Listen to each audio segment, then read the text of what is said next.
எல்லோரும் இன்புற்றிருப்பதை தவிர வேறொன்றுமறியேன் பராபரமே. என் அன்பான உறவுகளே, நண்பர்களே, என் சகோதர சகோதரிகளே, அனைவருக்கும் இனிய புத்தாண்டு நல்வாழ்த்துக்கள். இந்த ஒரே ஒரு காணொளியிலே உங்களின் கடந்த காலம், நிகழ்காலம் மற்றும் எதிர்காலம் ஆகிய மூன்றும் மறைந்திருக்கிறது. எனவே இந்த காணொளியை ஒரு சாதாரண காணொளியாக நீங்கள் கருத வேண்டாம். இது ஒரு தனித்துவமான ஆழமான கணிப்பு காணொளி. பொதுவாக இதுபோன்ற காணொளிகளை கொண்டு வருவதற்கு மிகுந்த ஆழ்ந்த சிந்தனையும் ஆராய்ச்சியும் தேவை. அதோடு இந்த கருத்துக்களை வெளிப்படுத்துவதற்கு மனமும் மிகவும் நல்ல நிலையில் இருக்க வேண்டும். இந்த காணொளியை பார்த்த பிறகு உங்கள் வாழ்க்கையிலே ஒரு புது தெளிவு பிறக்கும். காணொளி சற்று நீளமாக இருக்கும். ஏனென்றால் இதுவரைக்கும் யாரும் சொல்லாத தகவல்களை நான் கொண்டு வந்துள்ளேன். என் அன்பானவர்களே, முதலில் ஒரு முக்கியமான தகவலை நான் சொல்லிவிடுகிறேன்.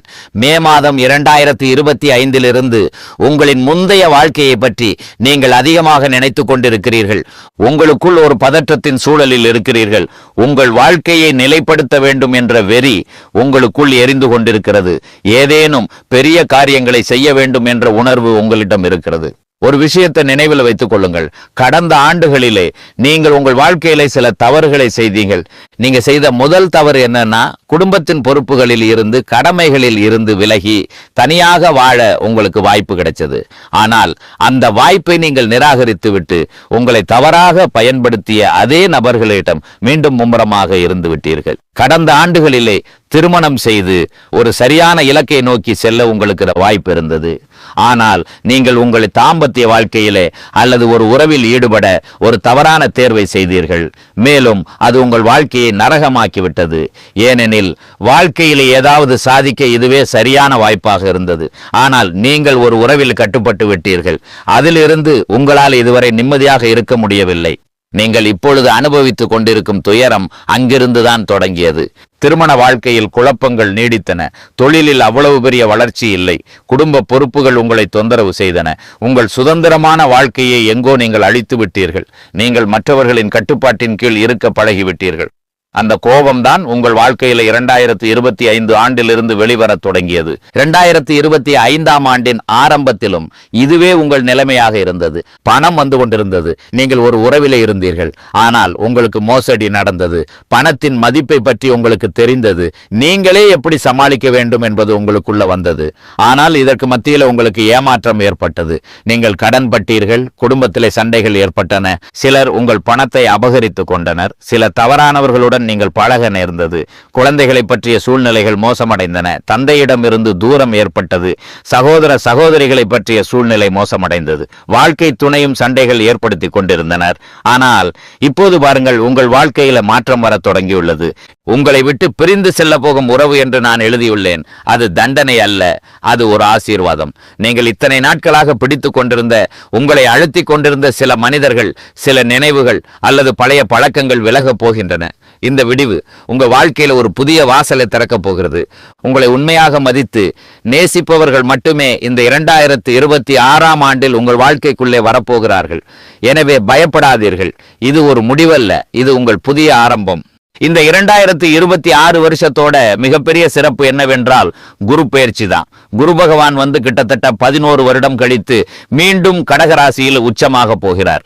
எனவே இந்த வருடத்தில் ஜூன் 1ஆம் தேதி நிகழ இருக்கிற இந்த குரு பெயர்ச்சி ஒரு மிகப்பெரிய எதிர்பார்ப்பை ஏற்படுத்தி இருக்கிறது என்றுதான் சொல்லணும். வருடத்தின் ஆரம்பத்தில் மிதனத்தில் குரு வக்கரத்தில் இருப்பாரு. அதன் பிறகு மார்ச் 9ஆம் தேதி வக்கர நிவர்த்தியாகி நேர்கதியில பயணம் பண்ணுவாரு. அதன் பிறகு ஜூன் 1ஆம் தேதி குரு பெயர்ச்சியாகி கடகத்துல உச்சமாவார்.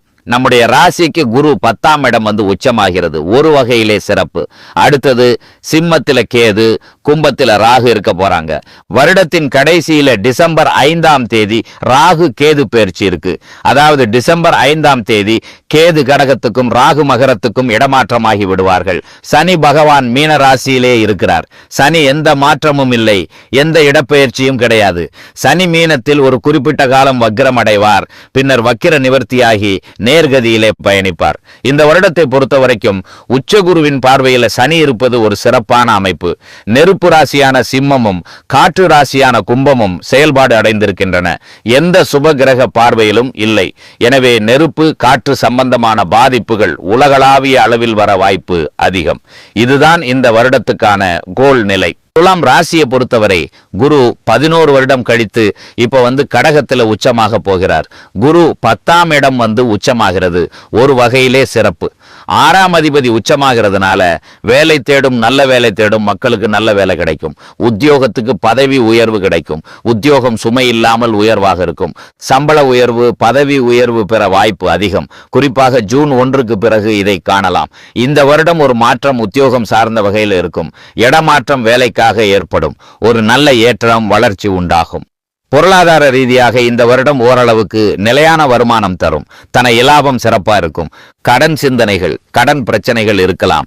ஆனாலும் 6ல் இருக்கும் சனி கடன் பிரச்சனையில் இருந்து வெளியே வர உதவும். நீங்கள் ஏற்கனவே கடன் பிரச்சனையில் இருக்கினால் அது தீர்க்கப்பட வாய்ப்பு உள்ளது. பொருளாதார சிரமத்தில் இருந்தால் அதிலிருந்து வெளியேற உதவும். தேக ஆரோக்கியத்தில் பிரச்சனை இருந்தால் நிவர்த்தி கிடைக்கும். 7ஆம் இடம் பெருசாக பாதிக்கப்படவில்லை. குரு உச்சமாக இருப்பதால் ஜூன் 1க்கு பிறகு நிறைய பேருக்கு திருமண முயற்சிகளில் சுப செய்தி கிடைக்கும். தாமதம், தடைகள் நீங்கி திருமண முயற்சிகளை தாராளமாக செய்யலாம். திருமண வாழ்க்கையில பெரிய பிரச்சனைகள் இல்லை. வாழ்க்கை துணையின் ஆதரவு முழுமையாக இருக்கும். பிரிந்தவர்கள் சேர்வதற்கான வாய்ப்பும் உண்டு. நண்பர்களால் ஆதாயம் கிடைக்கும். நண்பர்களால் ஏற்பட்ட மன உளைச்சலும் பிரச்சனையும் சரியாகும். நண்பர்கள் மூலம் சிலர் உதவியை வழங்குவார்கள். இது ஒரு சாதகமான அம்சம். குழந்தை பாக்கியம் மே மாதத்தில் சுப செய்திகள் அதிகம் கிடைக்கும். மருத்துவ செலவுகள் பிறகு சுப செய்திகள் கிடைக்கலாம். மே மாதத்திற்கு பிறகு நிறைய தடை அமைப்புகள் நீங்கும். பெண்கள் குடும்ப பொறுப்புகள் அதிகமாகும். குரு 2ஆம் இடத்துல பார்வை வைத்திருக்கிறார். இதனால் குடும்பத்தில் மகிழ்ச்சியான மாற்றங்கள் பெண்கள் மூலம் நடக்கும். இல்லத்தரசிகளின் ஆதரவு சிறப்பாக இருக்கும். குடும்ப பொறுப்புகளுக்கு சமாளிக்க நீங்கள் நல்ல வழியில் இருப்பீர்கள். குலதெய்வ வழிபாடுகளை தொடர்ந்தால் நல்லது. இந்த வருடத்தில் உங்களுக்கு நிறைய சுபத்துவத்தை உறுதி செய்கிறது. எல்லாமே நிம்மதியாக நகர்த்த வாய்ப்பு கிடைக்கும். செலவு வீணாக வராது. சுபமாக மாற்றிக்கலாம். செலவு தொடர்ச்சியாக இருந்தாலும் அந்த செலவுக்கே அர்த்தம் இருக்கும். கவனிக்க வேண்டிய விஷயங்கள். இவ்வளவு நல்ல விஷயங்கள் இருந்தாலும் எதிலெல்லாம் அக்கறை செலுத்த வேண்டும் என்றால், வணிகம், அதாவது பிசினஸ் செய்பவர்களுக்காக வணிகத்தில் சில தொந்தரவுகள் இருக்கலாம். தொழில் சார்ந்த விஷயங்களில் ஒரு நிலையான அமைப்பை கொடுக்கும். தொழிலில் கொஞ்சம் கவனமாக இருக்கணும். கடன் வாங்கி பெரிய முதலீடு எடுத்தால் ஆபத்து இருக்கலாம். தொடர்ச்சியான செலவுகள் இருக்கும். இதனால கையில சுழற்சி வருமானம் இருப்பினும் செலவு கூடுகிறது. முதுகு வலி, இடுப்பு பிரச்சனைகள் அதிகம் வர வாய்ப்பு. வைரஸ் சம்பந்தமான பிரச்சனைகள் இருக்கும். இதயம் சம்பந்தமான பாதிப்பு இருந்தால் கவனமாக இருங்கள். கணுக்கால் பிரச்சனை சிலருக்கு ஏற்படலாம். இல்லத்தரசிகளின் உடல் நலம் கொஞ்சம் பாதிக்கப்பட வாய்ப்பு இருக்கு. சோ உடம்பை சாதாரணமாக எடுத்துக்காமல் ஓய்வு எடுத்துக்கிட்டு ஆரோக்கியமா இருக்கணும். இந்த ஆண்டு நம்ம வாழ்க்கையில ஒரு பெரிய திசை திருப்பமான ஆண்டாக அமைய வேண்டும். எல்லாரும் முதல்ல உறுதி எடுப்போம். உறுதி ஏற்றுக்கொள்வதுங்கிறது முதல் விஷயம். எல்லாருக்குள்ளேயும் ஒரு நம்பிக்கை வரணும். சில நேரங்களில் பார்த்தீங்கன்னா பிறந்த நாள், புத்தாண்டெல்லாம் நிறைய பேர் உறுதி எடுத்துப்பாங்க. நாளையிலேருந்து இந்த காரியம் நான் செய்ய மாட்டேன் அப்படின்னு. அப்படி எந்த ஒரு விஷயத்தையும் முடிவு பண்ணாதீங்க. எந்த ஒரு விஷயத்தையுமே 2026ல் நாளையிலிருந்து நான் செய்ய மாட்டேன் அப்படின்னு தயவு செய்து முடிவு எடுக்காதீங்க. காரணம் என்னன்னா, அதை நம்மளால நிறைவேற்ற முடியாது. காலத்தின் பால் நான் தலை வணங்குகிறேன் அப்படின்னு சொல்லுங்க. தேர்தல்லாம் பார்த்தீங்கன்னா, அரசியல் கட்சி தோத்துருத்துனா என்ன சொல்லுவாங்கன்னா, அரசியல்வாதிகள் சொல்லக்கூடிய ஒரு வார்த்தை, தன்னுடைய கட்சி தோத்த பிறகு மக்களுடைய எண்ணத்திற்கு, வாக்குகளுக்கு மதிப்பளிக்கிறேன் அப்படின்னு சொல்லிடுவாங்க. அப்படின்னா என்ன அர்த்தம்? அவங்க என்ன செலக்ட் பண்ணல, நான் ஏதோ என்னட்ட மிஸ்டேக் இருக்கு, இல்லை அவங்களுக்கு புரியாமல் என்ன பண்ணிட்டாங்கன்னா எதிராளியை ஜெயிக்க வச்சிருக்காங்க, அது என்னன்னு எனக்கு தெரியலன்னு இவங்க இப்படி ஒன்று சொல்லிடுவாங்க. இப்போ நாம் என்ன பண்ணணும்னா, நம்ம முதல்ல இந்த 2026ல் நம்ம எல்லாரும் தெரிஞ்சுக்கிற முதல் விஷயம், உறுதிமொழி ஏற்றுக்கொள்ள போகிறோம். ஆனால் உறுதிமொழியில் என்னன்னா, நாளைக்கு நான் மாறிடுவேன், 2026 ஆரம்பம் 1ஆம் தேதியிலிருந்து நான் இப்படி நடந்துக்க போறேன், இல்லை திடீர்னு ஒரு 3 மாசம் போய் மார்ச் மாசத்திலிருந்து நான் இப்படி நடந்து கொள்ள போகிறேன் அப்படிங்கிற மாதிரிலாம் எந்த விதமான உறுதிமொழி எடுத்துக்காதீங்க. இது மனுஷனுக்கும் உறுதிமொழிக்கும் ஒரு காம்போவே வராது, ஒரு கம்பெனி ஏற்படாது. புரியுதுங்களா? அப்போ நம்ம மனித பிறவி எடுத்திருக்கிறோம். நாமெல்லாம் அப்பப்போ உறுதிமொழியை மாறிதான் செயல்படணும். மென்டல் டார்ச்சர் ஆயிடும் உறுதிமொழி. 2026ல் யாருமே உறுதிமொழி ஏற்றுக்கொள்ளாதீர்கள். அதாவது உறுதிமொழி ஏற்றுக்கணும் எப்படின்னா, சபதம்ங்கிறது வேற, நான் இதை செய்ய மாட்டேன்னு நினைச்சு ஒரு உறுதிமொழி எடுக்கக்கூடாது. அப்போ உறுதிமொழி என்னன்னு சொன்னீங்க அப்படின்னு கேட்கலாம். என்னோட வாழ்க்கையில நான் வீடு கட்டணும், இந்த வருஷத்துல நான் என்னென்ன செய்யணும், என்ன தேவையோ, ஜனவரி மாசம் எனக்கு இது நடக்கணும், பிராக்டிக்கலா திங்க் பண்ணணும். அதான் ரொம்ப முக்கியம். நான் ஏதாவது இந்த மாத்திக்கிறேன், என்ன மாத்திக்கிறேன், நான் செஞ்சுக்கிறேன், நான் என்ன கரெக்ட் ஆயிடுறேன் அப்படிங்கிற உறுதிமொழியை யாருமே எடுத்துடாதீங்க. 2026 மட்டும் இல்லை, எந்த வருஷமும் நமக்கு செட் ஆகாது. இதுல தான் நம்ம நிறைய பேர் அடி வாங்குறோம். நிறைய பேர் பின்வாங்கிறதுக்கே காரணம் தான். சார் நான் ரொம்ப முடிவு பண்ணேன் சார், டயட்ல இருக்கணும்னு நினைச்சேன் சார், முடியல. நான் சுகரு மில்க்கு இதெல்லாம் எடுக்கக்கூடாதுன்னு நிறைய பேர் பேசினாங்க. அதை வச்சு நானும் முடிவு பண்ணேன், வாய்ப்பு இல்லை. இப்போ நம்மள என்ன பண்ணணும்னா நல்ல விஷயத்துக்கு கொண்டு போகாது, அதுதான் நம்மளுடைய மனநிலை. அப்போ நம்ம இப்போ என்னதான் பண்ணலாம்? ரொம்ப சிம்பிளா இந்த 12 மாசம் முடிஞ்ச இந்த ஒவ்வொரு மாசம் எனக்கு இதெல்லாம் நடத்திக்க போறேன், இதுக்கு நான் வந்து முயற்சி பண்றேன். இதுதான் என்னுடைய கனவு. நான் இப்போ ஒரு பைக் வாங்கணும்னு ஆசைப்படுறேன், இந்த வருஷத்துல அதான் என்னோட கனவு. நான் முதல்ல நீட் எக்ஸாம்ல நல்லா ப்ரிப்பேர் பண்ணி நான் வந்து பாஸ் பண்ண நினைக்கிறேன்னா அதான் என்னுடைய கனவு. நான் வந்து ஒரு வேலையில வந்து என் பொண்டாட்டி என் பிள்ளைங்க எல்லாரும் கௌரவமா இருக்கிற அளவுக்கு நடக்கணும்னு நினைக்கிறேன்னா அதான் என் கனவு. நான் ஒரு கார் 4 வீலர் வாங்கணும்னு நினைக்கிறேன்னா அதான் என் கனவு. சார் ரொம்ப நாளா எனக்கு கல்யாணம் ஆகல சார், ரொம்ப ஆசைப்பட்டிருக்கேன் சார், இந்த வருஷத்துல எனக்கு கல்யாணம் ஆகணும் சார், இதான் என்னோட கனவு. சார் எனக்கு இன்னும் குழந்தையே இல்லை சார், குழந்தை பாய்க்கும், இதான் என் கனவு. சார் தொழில் ஏதாவது ஒன்று வைக்கணும் சார், நான் ஆசைப்படுறேன், அதுக்கு நான் வளர்த்துக்கிறேன், இதான் என் கனவு. ஸோ இது மாதிரி கனவுகளை முடிவு பண்ணுங்க. ஆனா எக்காரணம் கொண்டு இந்த வருஷத்தோட ஆரம்பத்தில் நம்ம முடிவு பண்ணக்கூடாது, இந்த வருஷத்திலே முடிவு பண்ணக்கூடாது என்னன்னா நான் மாறுகிறேன் என்று கனவு காணாதீங்க. அதில் தான் நம்ம என்ன பண்றோம், பின்வாங்குறோம், உடைகிறோம், வருத்தப்படுறோம். அப்ப நம்ம எதுவும் அறிக்கையா கூட 4 பேருக்கு முன்னாடி சொல்லிடுறோம், அதை செயல்படுத்த முடியல. அதை பார்த்து நம்ம என்ன பண்றாங்க, கிண்டல் பண்றாங்க, கேலி பண்றாங்க, நம்ம அதனால நடந்துக்க முடியல. அதனால மனம் உடைஞ்சு வருத்தப்பட்டு நம்ம எந்த விஷயத்துக்கு தள்ளக்கூடாதோ அது கூட தள்ளிப்பட்டுறோம். சில பேர் முடிவு பண்ணுவாங்க, நான் இந்த வருஷம் கடனே வாங்க மாட்டேன் அப்படின்வாங்க. அதெல்லாம் வேஸ்ட், அப்பெல்லாம் யோசிக்கவே கூடாது. ஓகேவா? அதனால ரொம்ப ப்ரிப்பேரா நம்ம இந்த வருஷத்தை முடிவு பண்றோம். இந்த வருஷத்துல உங்களோட வாழ்க்கையில மிகப்பெரிய மாற்றத்தை அடைய போறீங்க. அன்புமிகு பாசமிகு துளாராசிக்காரர்கள் இந்த போஸ்ட் கார்டில் லெட்டர் எழுதும்போது பார்த்தீங்கன்னா ஆரம்பத்தில் அப்படி தான் எழுதுவாங்க, அன்புள்ள அப்படின்னு ஆரம்பிப்பாங்க. அப்பெல்லாம் அன்பு இருந்தது, அதனால அன்புள்ள அப்படின்னு ஆரம்பிச்சாங்க.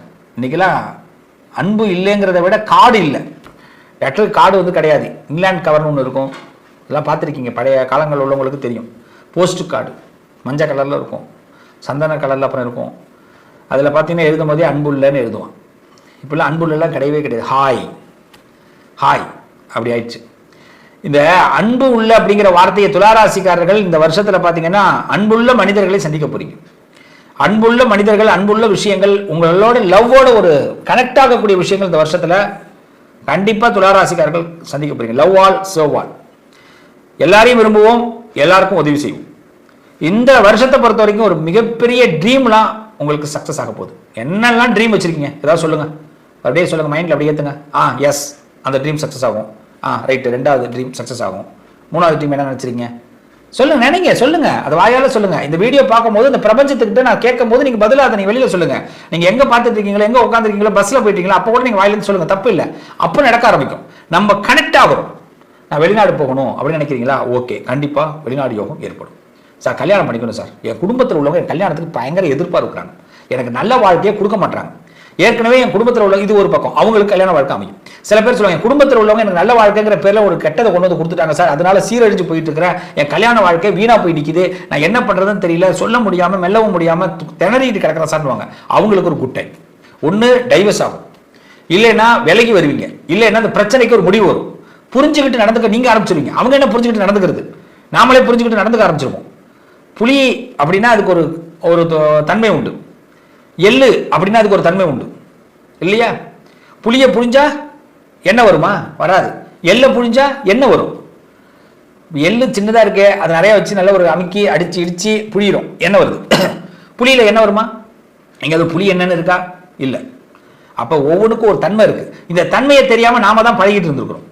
இது துளாராசிக்காரர்களுக்கு இந்த வருஷம் ரொம்ப அழகா புரிய வந்துடும்.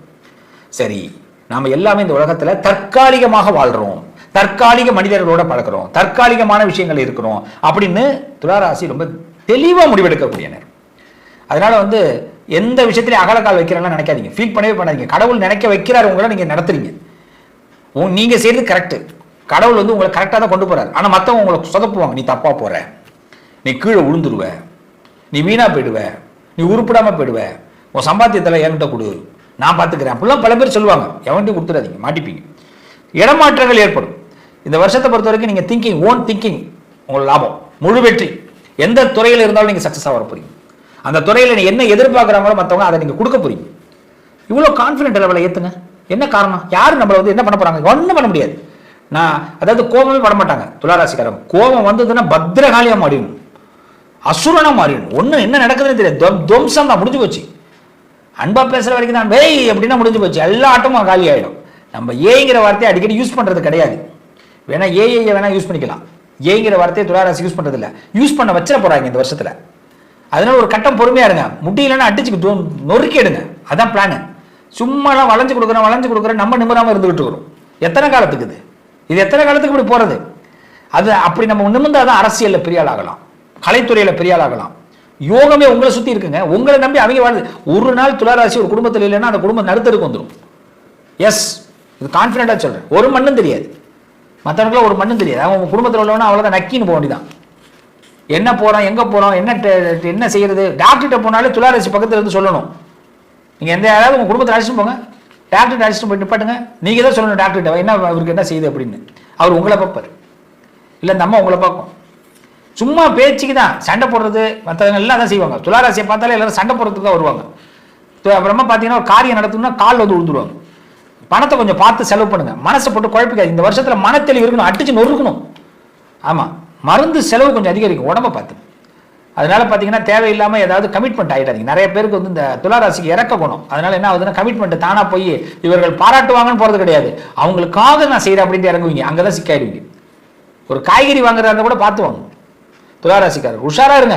சில விஷயத்துல ரொம்ப ஒரு குரு, யாரையாவது குருவை தேர்ந்தெடுத்து அந்த குருவிட்ட கேட்டுட்டு செய்யுங்க. ஃபர்ஸ்ட் ஜாதகத்தை ஒரு தடவை எப்பயுமே இந்த வருஷத்துல என்ன செய்யறதா ஜாதகத்தை வரும் நோட் பண்ணிடுங்க, கேட்டுக்கிட்டே இறங்கும், ரொம்ப பெஸ்டா இருப்பீங்க. முருகனை வழிபாடு பண்ணுங்க, துர்க்கை வழிபாடு பண்ணுங்க. துளாராசிக்காரர்களுக்கு நல்ல நேரம், சில சிறப்பான சந்தர்ப்பங்கள், சிறப்பான தகவல்கள் உங்களுக்கு. சார் எனக்கு ஒரு இல்லற வாழ்க்கையை சக்சஸ் ஆகல சார் அப்படின்னா, இல்லற வாழ்க்கை சக்சஸ் ஆகிறதுக்கு இந்த வருஷத்துல நல்ல வாய்ப்பு உண்டு. ஆக துளாராசிக்காரர்களுடைய கருத்துக்கள் 4 பேருக்கு தெரிய வரும், உங்களுடைய கருத்துக்கள் மேம்படும். ரொம்ப குட்டான டைம் துளாராசிக்கு. இந்த வருஷத்தை சக்சஸ்ஃபுல்லா பண்ணுங்க, தைரியமா ஃபேஸ் பண்ணுங்க. வாழ்த்துக்கள்.